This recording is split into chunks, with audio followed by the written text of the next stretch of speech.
in the context of Luciferianism, in the context of all of this occult world.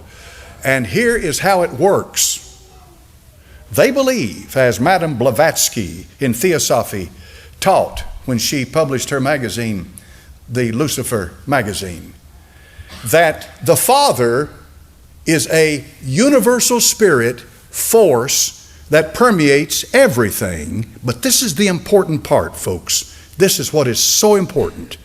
He is not a person. He's a force. Now think on that for a minute. He gives forth emanations, which are called eons, and these emanations give forth more emanations or creatures or creators, and on down the line. You got a creator, you got to answer to that creator. You got to answer to him, and they do not want accountability. The universal spirit, spirit form. You know what? That's exactly what Plato said 300 years before Christ. That's exactly what the Gnostics believed.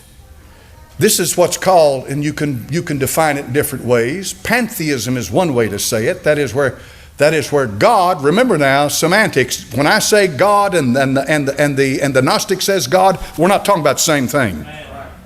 When I say God, I'm talking about a personal being who is almighty and eternal and from everlasting to everlasting, and his name's Jehovah. Amen. That's God.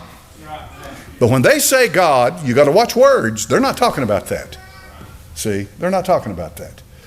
And this is why Christians get sucked in and get trapped so many times, because they'll be talking to a New Ager, they'll be talking to one of these people, and they're using the same terminology you're using, and yet they're not talking about the same thing at all.